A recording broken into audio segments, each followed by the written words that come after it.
Bonjour tout le monde et bienvenue dans le briefing des marchés du mercredi 9 février 2022. Avant de débuter cette émission, comme d'habitude, je vous laisse prendre connaissance de l'avertissement légal sur les risques.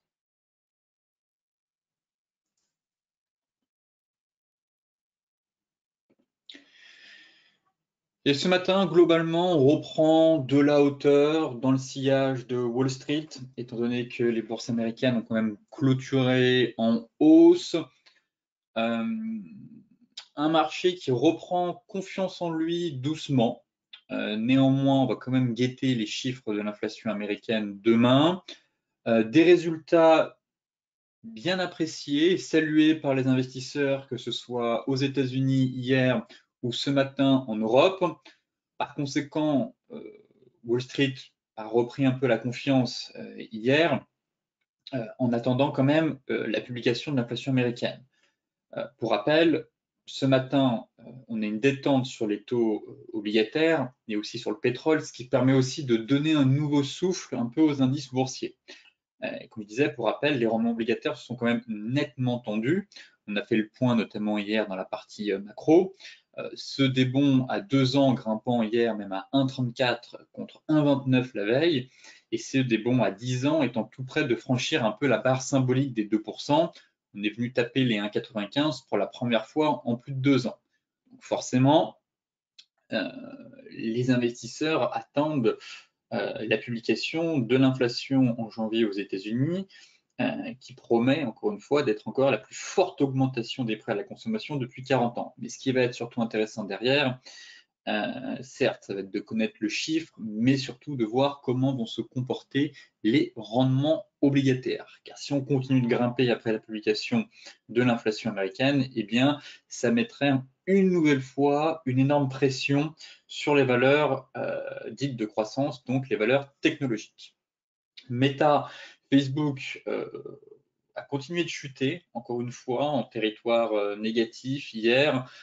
D'une part, je pense que les déclarations, comme je vous le disais hier, de Mark Zuckerberg n'ont pas favorisé un rebond technique. En tout cas, surtout quand Mark nous dit qu'il envisage de fermer Facebook et Instagram en Europe, mais aussi on a un des plus gros investisseurs, Peter Thiel, cofondateur de PayPal, justement, gros actionnaire de Palantir, qui a annoncé en fait quitter le conseil d'administration de Meta. Donc voilà aussi un élément qui explique que le titre continue de chuter actuellement. Ce matin, forte hausse, des publications d'entreprises globalement bien appréciées par les opérateurs, comme je vous le disais. On a aussi une poursuite du rebond suite à la progression de Wall Street hier et du repli des rendements obligataires ce matin. Néanmoins, tous les regards sont quand même braqués vers les prêts à la consommation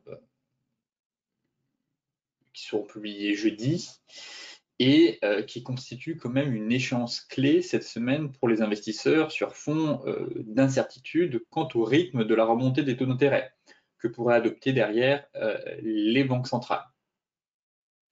Donc là, on se situe sur des gros niveaux sur les indices. On est quand même dans une séance flux, on se trouve sous des gros niveaux de résistance.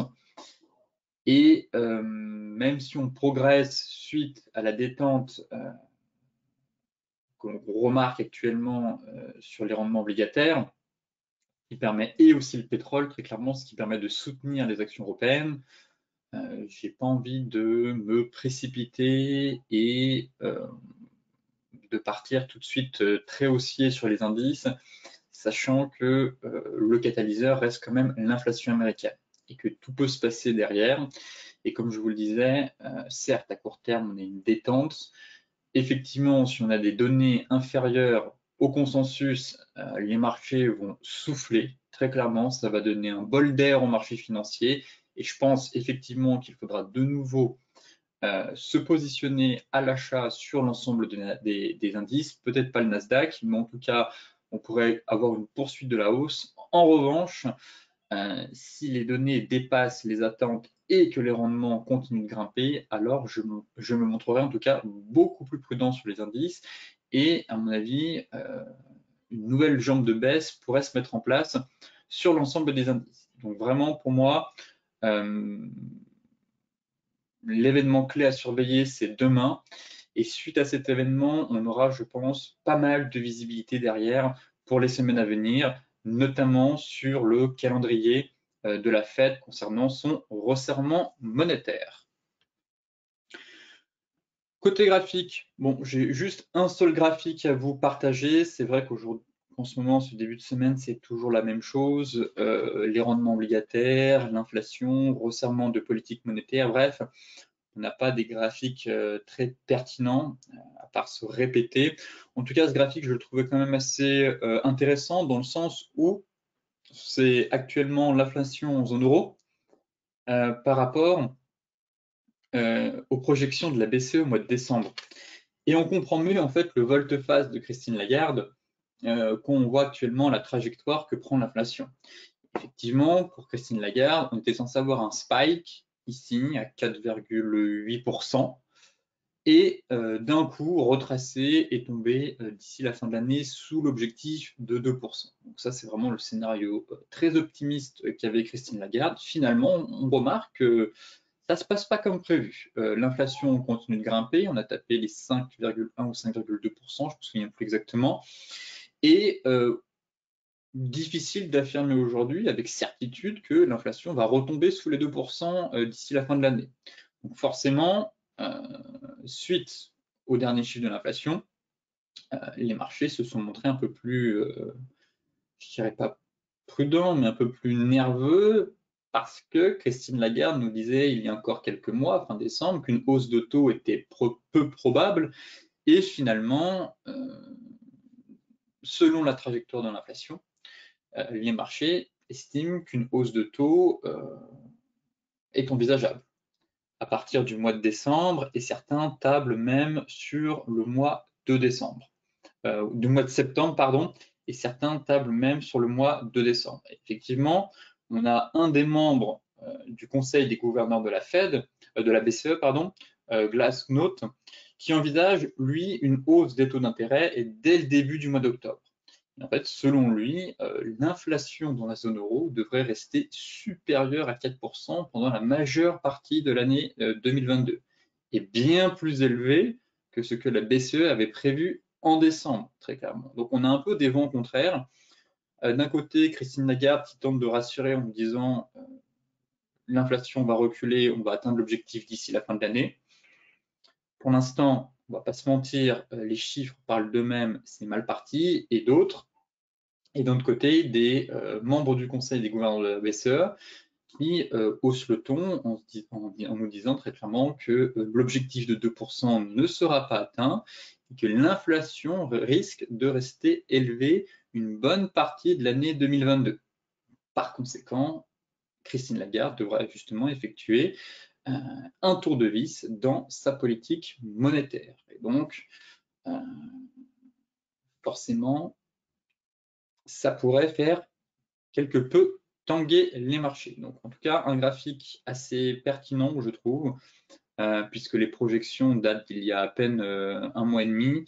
Et pour l'instant, on constate que les projections de la BCE ne sont pas bonnes à court terme. Donc, très intéressant, ça va être très intéressant de suivre justement l'évolution de l'inflation et des projections pour les mois à venir, car on sera tout de suite fixé sur l'évolution derrière de la politique monétaire de Christine Lagarde. Côté graphique, direction le CAC 40, qui est sur une séance flux. Très clairement, on est sur une séance flux. J'ai pas envie d'être acheteur ici. Potentiellement en train d'invalider aussi ce fameux chandelier de retournement. Bon, on avait quand même un beau signal baissier. Le marché là repart assez fort. Très clairement, je chercherai des achats sur le CAC 40 si on casse cette zone. Voilà. Si on casse cette zone, pour moi, c'est là, tenter des ventes ici. Bon, on avait plutôt mis une vente en place ici sur le rebond avec un TP1 proche des 6900. Malheureusement, on n'est pas venu le chercher. Derrière, c'est quand même remonté. J'estime pour l'instant qu'il n'est toujours pas invalidé. Il faudrait vraiment qu'on ait une clôture au-dessus des 7190, 7185. Effectivement, on a quand même une belle zone de résistance. Donc, pas envie d'être vendeur, comme je vous le disais, juste avant l'inflation américaine. Ça peut vraiment partir dans un sens comme dans l'autre.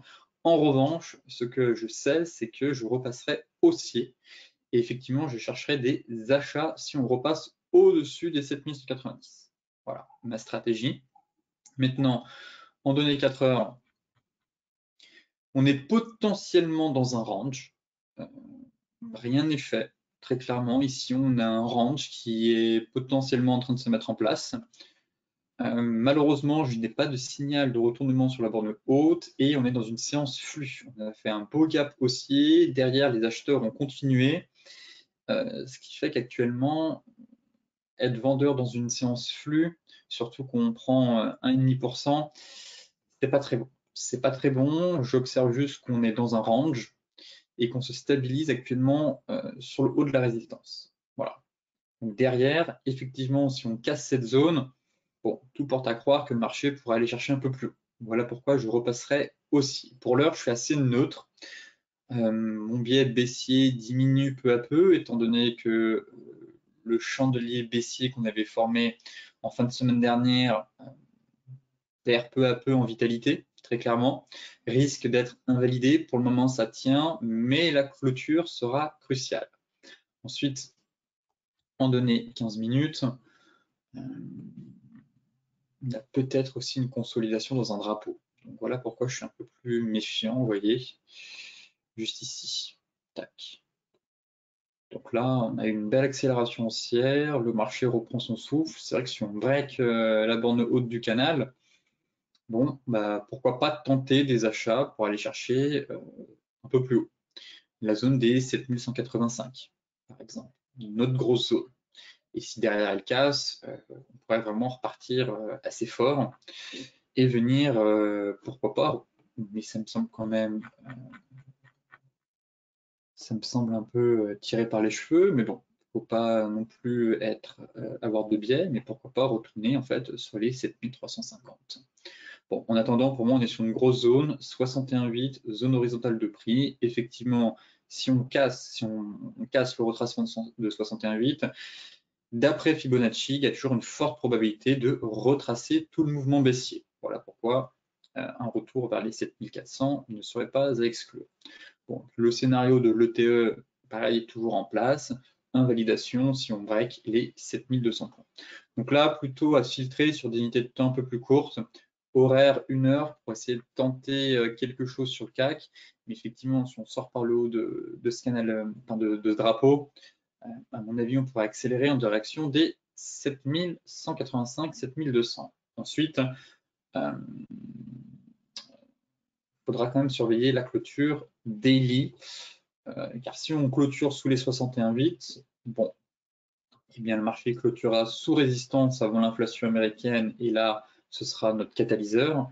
En revanche, si on passe au-dessus des 7200, on aurait un marché plutôt confiant et potentiellement capable d'accélérer une nouvelle fois la hausse. Le DAX, pareil, pas envie d'être vendeur, on est sur zone.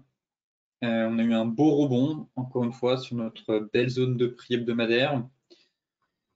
Daily, on la voit très bien. Bon, on peut aller chercher notre petite June et notre Tenkan une nouvelle fois. Très clairement, venir pullbacker, il en est sur la MM50.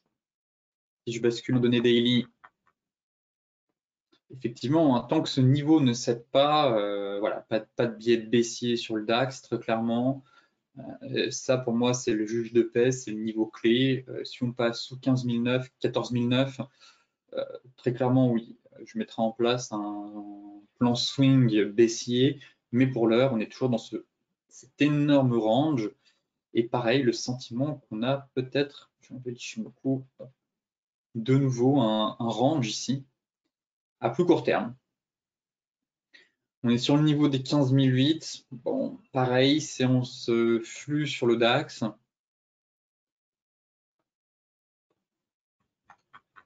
En données 4 heures, là pour le coup, on est en train de break la moyenne mobile 50. J'ai clairement pas envie d'être vendeur ici.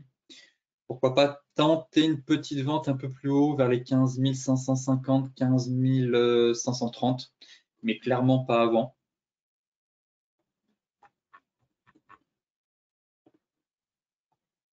Voilà, ce serait...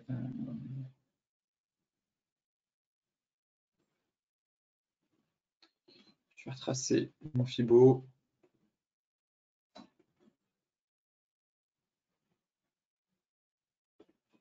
On est sur les 38,2, on est sur les 38,2, le sentiment qu'on a un énorme range.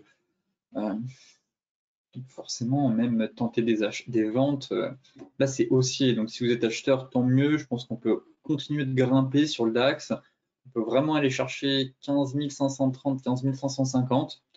Donc pas du tout envie d'être vendeur maintenant sur le DAX. Vraiment, c'est une zone là et je n'observe absolument pas de changement de retournement. Et je me dis que si on est dans un range, dans ce cas-là, l'idéal, en fait, ce serait d'attendre la borne haute. Juste ici. Voilà. Là où on a gapé.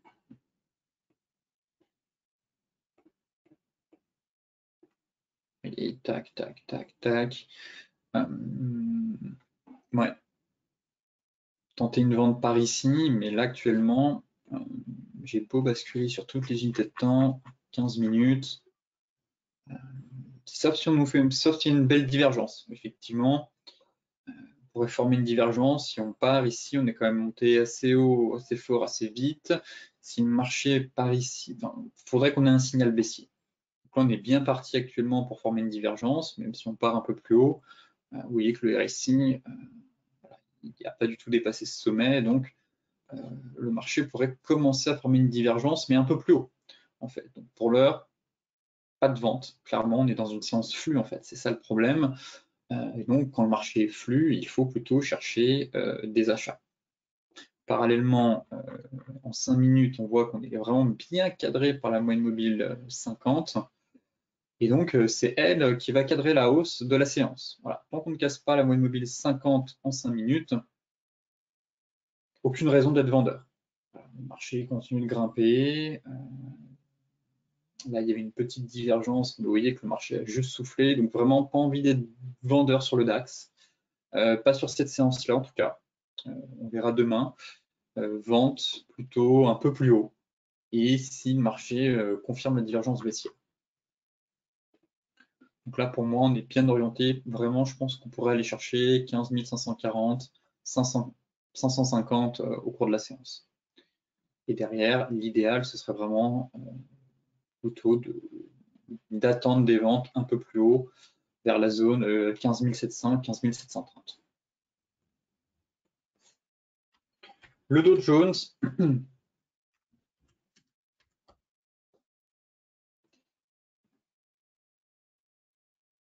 l'oblique tient sur le Dow Jones, finalement, incroyable cet oblique, même sur les futurs. On a vraiment un niveau très pertinent et donc difficile d'être baissier. On est en train d'invalider le chandelier. Là, pareil, on va ouvrir avec un gap haussier sur les US.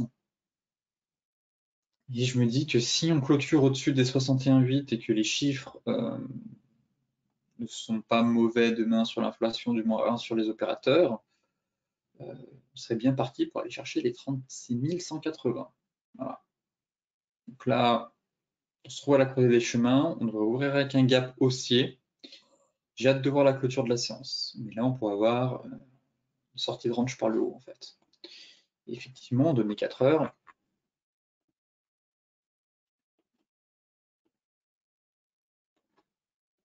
cette oblique fait parfaitement le job, en fait. Et tant qu'elle ne casse pas, malheureusement, les acheteurs gardent la main. Donc, on pourrait poursuivre ce mouvement haussier à l'intérieur d'un canal. Hein. Et donc, si on casse, aller chercher 36 180, pourquoi pas viser la borne haute et donc retourner. Et on aurait un énorme range en fait sur le Dow Jones. Vraiment, surveiller cette oblique. Je la trouve très pertinente et tant qu'elle ne casse pas, les acheteurs à court terme gardent la main. Si on regarde les futurs, est-ce qu'on est en train d'invalider l'avalement? Ouais, il est en train de se faire invalider. Il nécessite une clôture, mais on prend déjà quand même 0,6. C'est quand même bien reparti.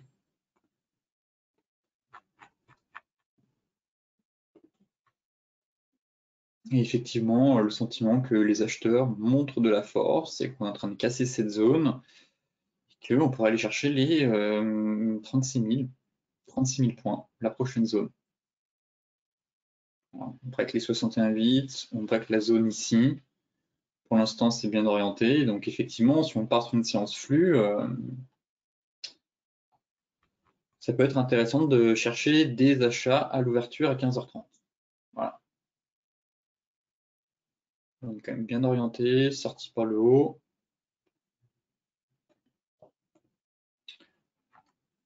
Redémarrage haussier un peu en soucoupe. Tac, donc à voir à l'ouverture. C'est vrai qu'on va voir avec un joli gap. Si on peut retomber un peu plus bas, tenter de payer dans la zone sur un signal 15 minutes, ici derrière des 16 heures, pour viser en fait la prochaine zone haussière. Mais là, techniquement, on sent que le marché reprend confiance, que les signaux baissiers et que les grosses résistances sont en train de céder sous la pression acheteuse. Et donc, à mon avis, faut arrêter de vendre et au contraire plutôt chercher des achats en intraday à court terme et vite se protéger quand même avant l'inflation américaine.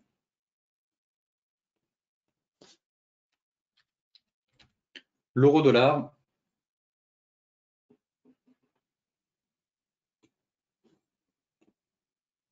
bon, on a peut-être un range finalement sur l'euro-dollar, mais malheureusement, je n'ai pas de signal vendeur, toujours pas.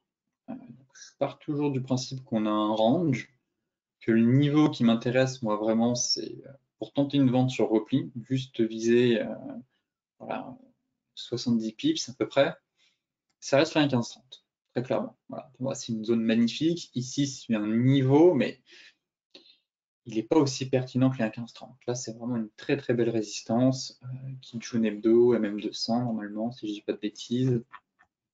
Ouais, voilà, 1,1520, 1,1535. Voilà, c'est la zone idéale pour tenter une petite vente sur repli. Pour l'heure, on est toujours vraiment dans ce pseudo-range actuellement. C'est pas non plus un range parfait, je trouve. On n'a pas eu un beau point bas ici. Là, au contraire, ça s'est fait sur un bear trap. Mais pour autant, j'ai pas envie de vendre l'euro-dollar. Très clairement, ni d'être acheteur. On n'achète pas sous résistance. Mais vendre ici, je vois pas le signal. Et les acheteurs montrent de la force quand même. Ils ne lâchent rien, je trouve. Bon, ça permet aux indicateurs de dégonfler. Pareil, peut-être une reprise sous une forme de soucoupe. Non, pas daily, je voulais passer en données horaires.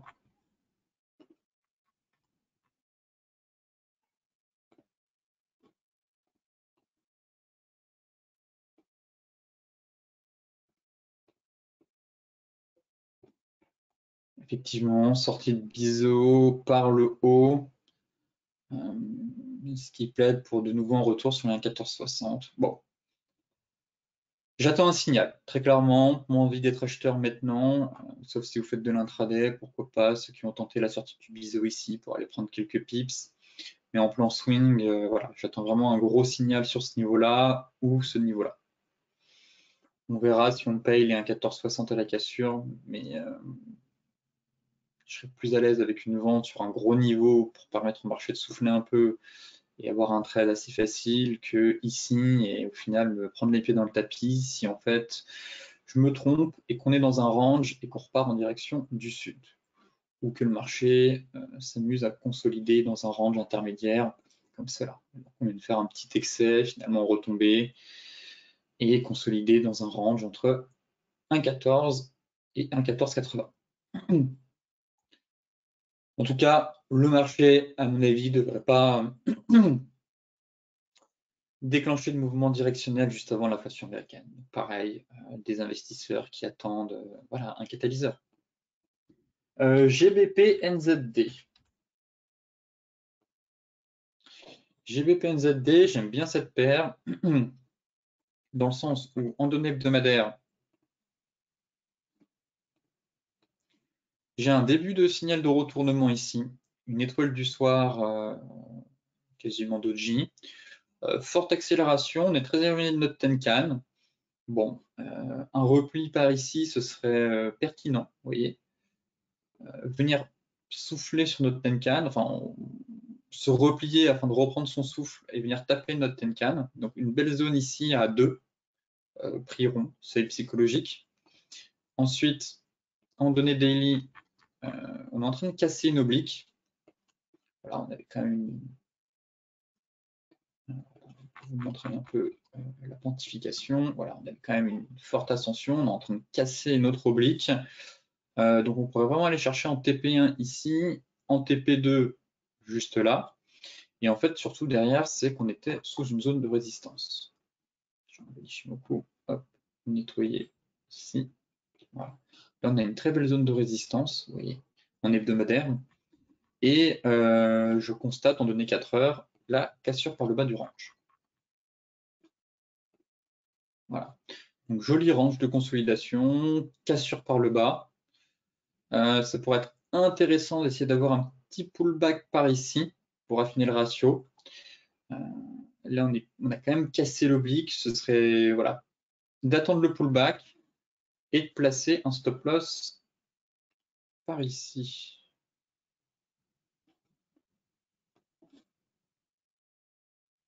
Bon, on ne va pas s'embêter, on va le placer là. Voilà. Au-dessus de la zone. Donc voilà un plan actuellement que j'aime bien sur le Forex. Si possible, pullback pour affiner le ratio. TP1, notre Kijun, qui est pas bien loin. Mise à BE du stop. TP2, viser la Tenkan hebdomadaire. Donc voilà un plan de trading voilà, que j'aime beaucoup sur cette paire. En tout cas, après une fois l'ascension, on dirait qu'on a une phase de distribution, sortie de range par le bas, on casse notre oblique, chandelier de retournement en formation en données hebdomadaires. On est très éloigné de la Tenkan en données hebdomadaires, ce qui montre un peu un signe de surachat. Et donc, un retour sur notre plat Kijun Daily et derrière notre plat Tenkan hebdomadaire. Le GBP AUD, aussi dans le même cas, toujours. Là, on a vu l'avalement baissier. Rappelez-vous, sur cette paire, magnifique avalement baissier. Et je m'étais montré prudent avec la BOA, en vous disant, bon, être en position juste avant la BOA, c'est risqué. Je ne l'avais pas vu lundi, mais de nouveau, on a fait un gap aussi avec avalement. Vous voyez? Donc là, on a avalement baissier, deuxième avalement baissier. Je ne l'avais pas noté lundi, c'est bien dommage. Ça aurait permis de rentrer un peu plus tôt sur cette paire. Néanmoins, j'estime qu'il n'est pas trop tard. Là, pour moi, on a deux gros signaux baissiers sur le GBP AUD, sur résistance. Fail breakout haussier 2 fois de suite, à savoir ici. Donc, premier fail breakout, ici. Deuxième fail, on casse de nouveau. Deuxième fail breakout sur avalement baissier, avalement baissier. Donc là, pour moi, le marché envoie un signal fort. Ensuite, en données 4 heures, double top. Voilà, un magnifique double top. On l'a cassé. On avait cette magnifique oblique, là, tac, qui passait par tous les plus bas, cassé en même temps que la ligne de coup de notre double. Ah, je vais y arriver. Tac, on va prendre la ligne bleue. Voilà. Et ligne de coup par ici. Avalement baissier, on casse notre oblique. Là, pareil, ce qui serait intéressant, ce serait de 1. Viser un pullback. 2. Placer son stop loss au-dessus de la M50. Voilà. Au-dessus du spike qui est ici. Je vais zoomer un peu. Donc, par ici, très clairement. Affiner son ratio, viser en TP1 l'oblique de plus long terme, cette oblique-là, et en TP2, l'objectif théorique.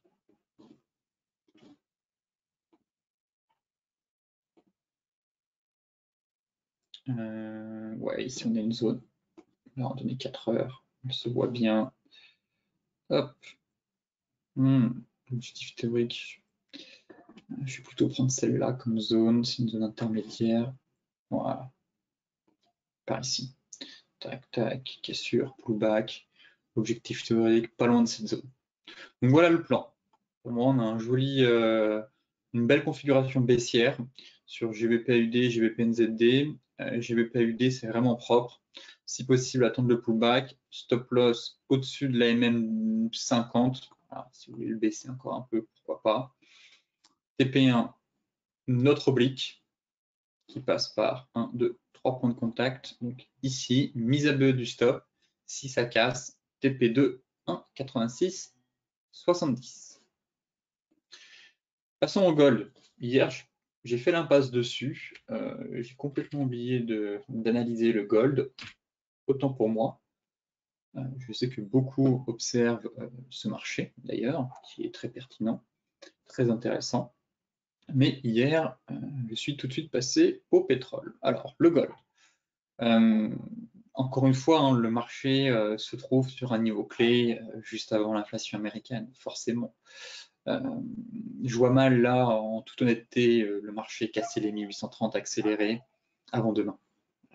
On est sur un niveau clé, le fameux niveau des 1830 qu'on a travaillé une fois, deux fois, trois fois, quatre fois, cinq fois, six fois. C'est la 7e fois. Bon, on a eu des cassures entre-temps, bien évidemment, mais c'est le pivot. C'est un fameux pivot qui drive le marché depuis, enfin, je ne dirais pas qui drive, mais qui empêche les vendeurs d'accélérer à chaque fois.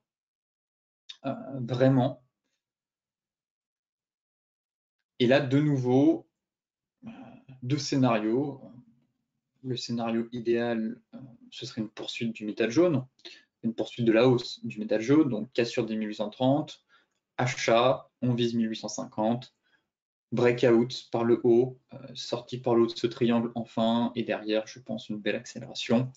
Scénario, je ne dirais pas catastrophique, mais à voir encore une fois comment va évoluer le dollar demain, comment vont évoluer les rendements obligataires. Scénario un peu moins jovial, ce serait l'épaule, tête, épaule en formation. Donc là, pour moi, pas de plan de trading avant demain.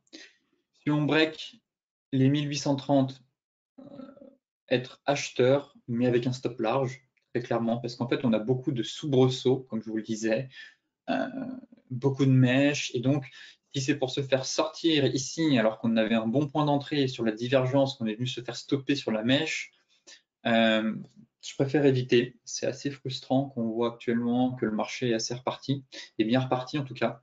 Donc, stop large, quitte à diminuer le risque. Mais là, très clairement, si on casse les 1830, stop, voilà, ici. Sous MM50, sous MM200, et si je mets mon Ishimoku, ça me donne quoi? Sous le nuage, parfait. Voilà. Pas plus envie de mettre des stops trop courts et de se prendre des mèches. Au final, le marché repart, c'est bon.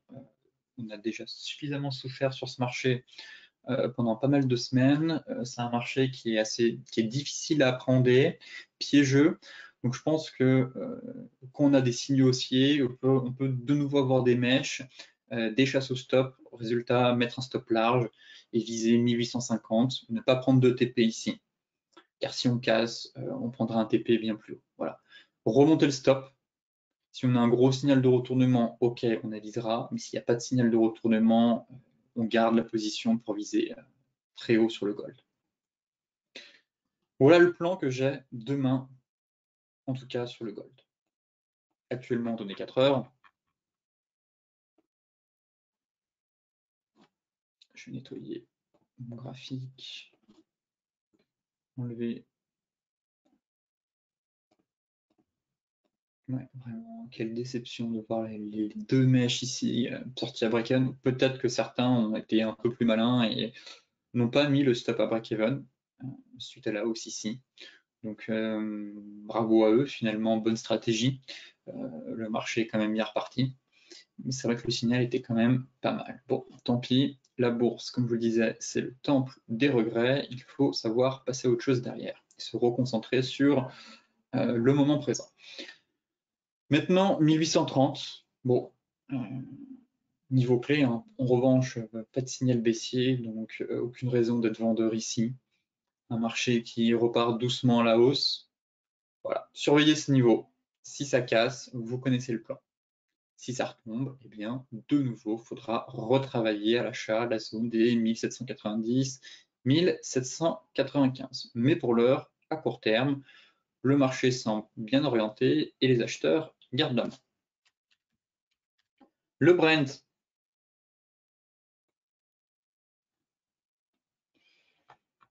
Le Brent, on arrive sur le niveau voilà, très pertinent qui m'intéresse. Cette fameuse zone. Presque envie d'être acheteur sur le Brent. Un marché, je vais juste vérifier qu'on n'ait pas validé de divergence quand même, parce que non, pas de divergence, elle n'est pas validée. Hop. Le RSI est plus haut et le top est plus haut aussi. Pas de divergence. Mouvement de respiration.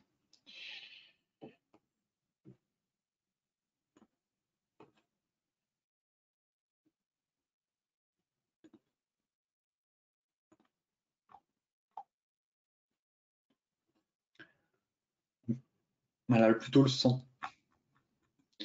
C'est vrai que l'élément embêtant, c'est l'avalement ici. Voilà, le fait qu'on ait avalé on a ouvert avec un gap haussier avalement.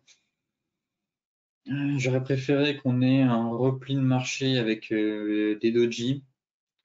L'avalement, c'est toujours un peu délicat. Néanmoins, être vendeur avec un avalement sous support, c'est encore plus délicat, je trouve. On aurait cassé la zone là, pas d'hésitation.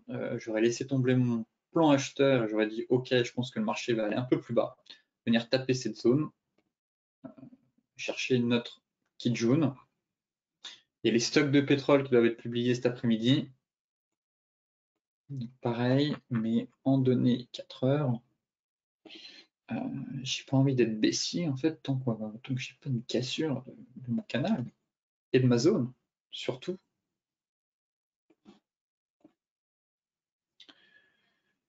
Donc pour moi le scénario ce serait d'avoir une belle bougie flux ici. Si on casse la zone, on casse le canal, on laisse tomber. On fera le point demain, savoir si on n'opte pas pour une stratégie vendeuse. En revanche, tant que ce niveau tient et qu'on est au-dessus de la zone, j'estime que les acheteurs peuvent de nouveau mettre un nouveau coup de collier. Donc là, ce que je vais surveiller, c'est voir la bougie 4 heures. Ici, si on a un bel avalement, si on a une belle bougie flux qui nous fait une cassure Tenkan Kijun, donc là, très clairement, je repasse haussier comme ici. Maintenant, en données horaires, on peut aussi affiner et voir qu'on est dans un range ou formation d'un double creux. Donc voilà comment on va affiner le plan ici. Là, je note quand même un bel avalement haussier qui a été fait sur la bande basse. J'ai pas envie d'être vendeur quand je vois en horaire le bel avalement.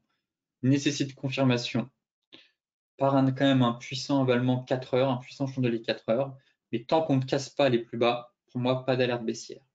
En revanche, celles et ceux qui sont moins à l'aise avec ce marché, le fait d'anticiper, eh bien, attendront la cassure par le haut du range pour payer avec un stop loss sous les plus bas ici et viser de nouveau un retour sur les 93,53.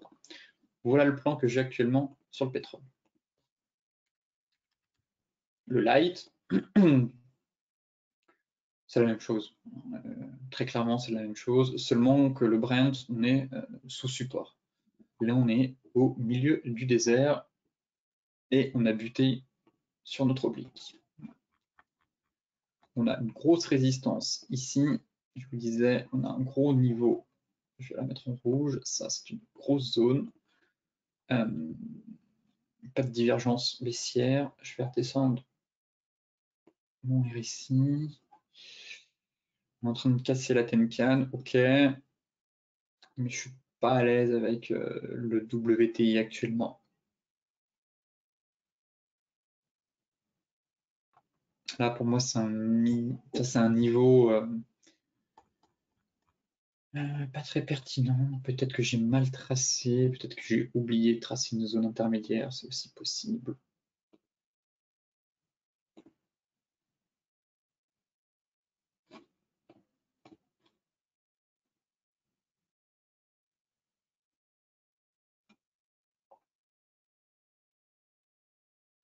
Là, je dirais qu'il y a un niveau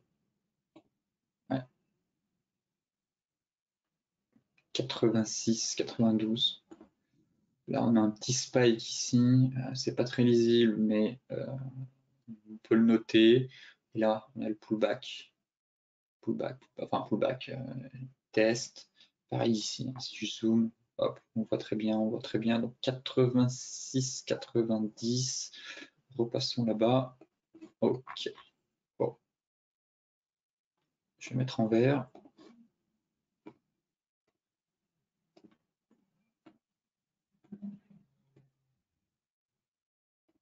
Pour rappel, hein, certains me demandent parfois, mais mes résistances, pourquoi j'ai un code couleur, c'est juste le niveau de. J'aime bien avoir un code couleur pour les supports et les résistances. Donc là, c'est vrai que j'ai pas mis mon graphe à jour, tracer parfois les grosses zones en orange, mais ensuite matérialiser mes gros niveaux de support et mes niveaux de résistance avec un code couleur. Et généralement, le vert, c'est les supports, et le rouge, les résistances. Ok.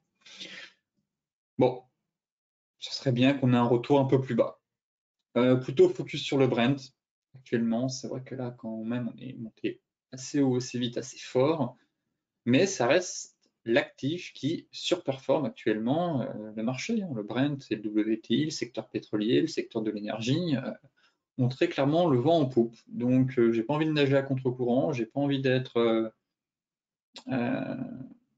contre le flux. Et pour l'instant, je note plutôt un léger repli, une phase de respiration plutôt qu'un début de retournement haussier. Les cryptos avec le BTC.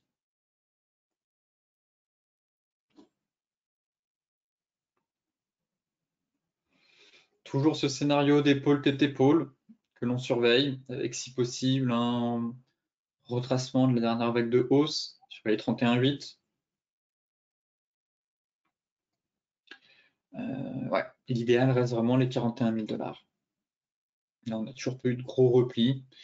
Si on pouvait se replier et venir taper les 41 000 $, tenter un achat avec un stop loss sous les 50, ce serait vraiment parfait.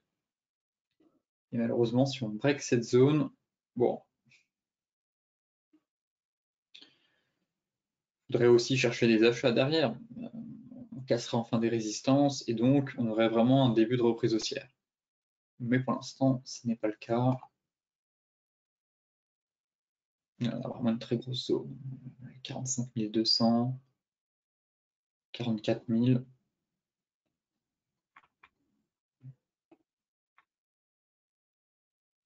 C'est vrai que j'aimais beaucoup ici le chandelier de retournement, l'étoile du matin. On avait fait le point pareil en début de semaine avec le futur, où là on a vu un gap baissier sur cette bougie, donc vraiment ça confirmait ce signal de reprise haussière. Maintenant, ce serait bien d'avoir un petit pullback pour profiter vraiment d'un repli de marché et de chercher à se positionner dans le sens du flux. En données 4 heures.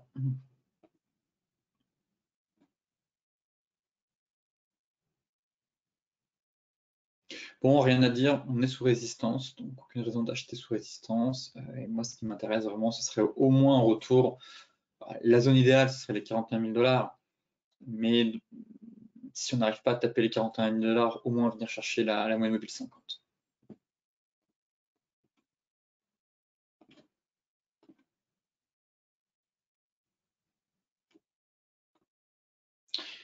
En revanche, en cas de cassure, bon, on fera le point.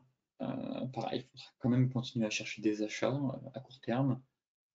Mais pour celles et ceux qui ont une vision plus long terme, effectivement, affiner le ratio et avoir un retour ici, ce serait vraiment parfait. Pour l'instant, le marché travaille cette résistance. On parlait quand même d'un scénario d'épaule, tête-épaule, inversé.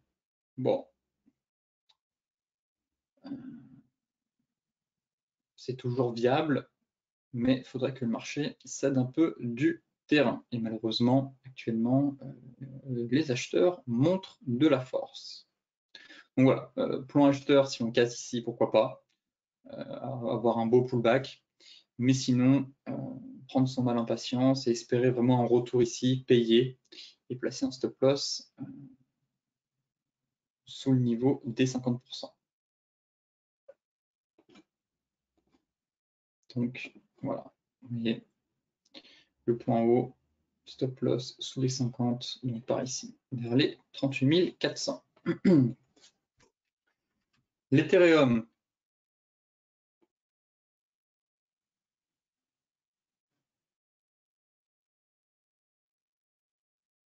L'Ethereum, c'est la même chose, j'attends le pullback. J'aimerais vraiment un pullback ici, qu'on revienne au moins chercher la borne basse, notre canal, la MM50, un peu plus bas. Il manquait pas grand-chose hier. Ça semblait, c'était bien parti, effectivement. Peut-être que certains ont tenté, on n'était pas tout à fait dans la zone. Je l'attendais un peu plus bas. Là, ma zone, je vais devoir la remonter ici à court terme. Ce serait plus par ici, effectivement. On a un superbe canal haussier, on est au-dessus d'une résistance, aucune raison d'être acheteur au-dessus d'une résistance. Au contraire, si on est un début de reprise haussière, il vaut mieux payer tous les replis sur support que payer sous résistance.